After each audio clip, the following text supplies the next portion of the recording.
안녕하세요. 아이템 모바일 라이브 운영 중인 루이시스입니다. 샤오미라면 가성비의 대명사지만 가격 대신 무게를 쏙 빼고 출시한 미 11 라이트 5G.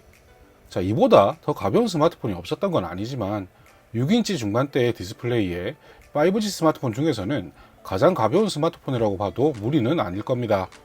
물론 가벼워진 만큼 가격이 올라가면서 아직까지도 군침만 삼키는 분들이 많은 것 같은데요.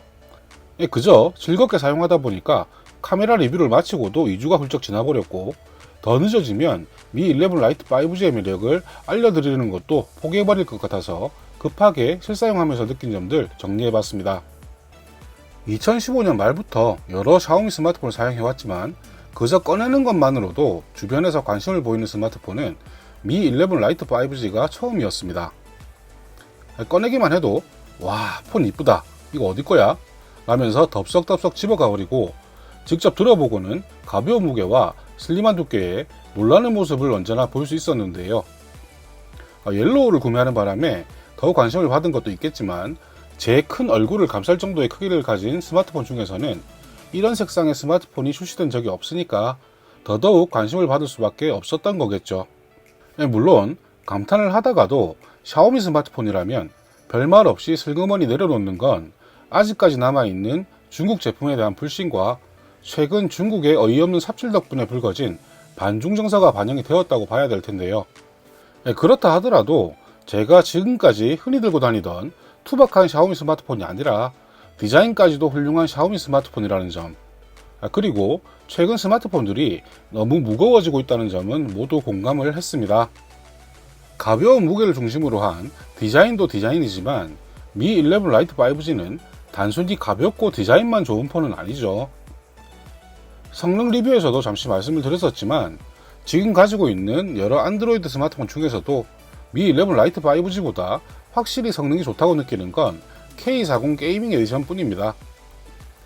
스냅드래곤 865를 탑재한 미 10 프로도 여전히 가지고 있지만 게임이 아닌 유튜브 정도의 일반적인 앱 실행 성능만 가지고는 두 기기 사이의 차이를 느끼기 힘들 정도로 미 11 라이트 5G의 성능은 무척 훌륭하고요.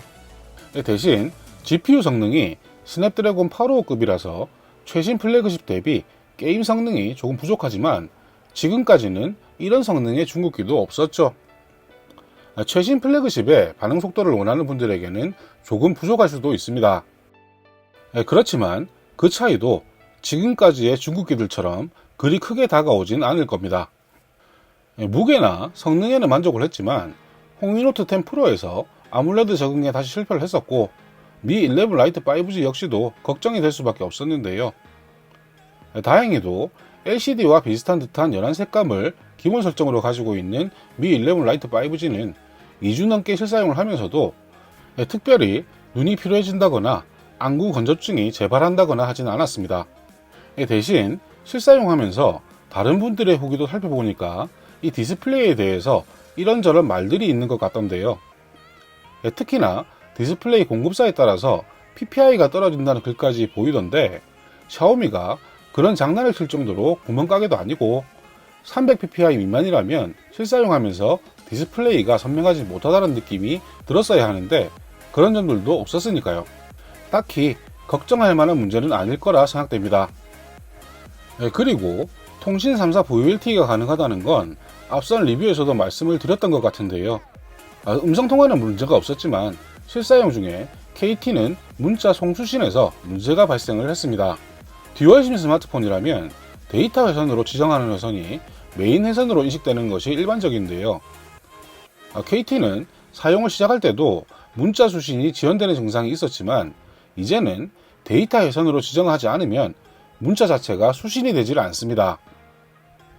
KT를 메인으로 듀얼심을 구성하는 분들이라면 별 문제가 아니겠지만 미 11 라이트 5G 뿐만이 아니라 홍미노트 10 프로는 물론이고 아이폰 12 홍콩판 듀얼심까지 같은 증상을 보이고 있다는 건 폰이 아니라 KT에서 뭔가 설정이 또 달라졌다는 거겠죠. 지금까지는 VoLTE 테스트 때문에라도 KT 회선을 유지 중이었는데 이런 허들까지 생겨버리니까 이제는 테스트고 뭐고 KT는 그냥 버려버릴까 생각 중입니다.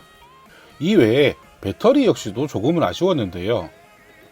화면 밝기 최대에서 웹서핑 기준으로는 1시간에 14에서 15%, 저녁에 확인을 해보면 50% 이상 배터리가 남아서 하루 사용하기에는 넉넉했지만 홍리노트처럼 1박 2일을 넉넉하게 사용하기에는 무리일 듯 하고요. 다크 모드와 자동 밝기를 활용한다면 조금이나마 사용시간은 늘어나겠지만 지금까지 샤오미 중국기를 사용해왔던 경험에 비하자면 조금 아쉬운 느낌이 드는 건 어쩔 수가 없네요. 미 11 라이트 5G, 간단하게 정리하자면 가볍고 얇으면서도 6.5인치 대화면에 플래그십을 넘보는 강력한 성능을 가진 스마트폰입니다. 그렇지만 이 장점들 외에는 다른 중보급형 스마트폰들과 그리 큰 차이는 없고요. 이성적으로 생각한다면 스펙 대비 가격이 비싼 것도 분명합니다. 그렇지만 미 11 라이트 5G는 스펙만을 볼 것이 아니라 가벼운 무게를 필두로 한 감성을 느껴야 하는 스마트폰이라고 생각이 되고요. 이번 상반기에만 5번째로 만나보는 샤오미 스마트폰이지만 이 감성 때문인지 만족도 역시 최상입니다. 개인적으로는 상반기 베스트 샤오미 스마트폰. 언제나 가성비 위주로 제품을 출시하던 샤오미에서 가성비 대신 감성비로 출시한 제품이라고 봐도 될 것 같은데요. 최근 200g을 넘나드는 스마트폰 무게에 몸도 마음도 지친 분들에게는 강력하게 추천하고 싶은 스마트폰입니다. 그럼 미 11 라이트 5G 리뷰는 이걸로 마무리하고 저는 그저 즐겁게 사용하겠습니다. 감사합니다.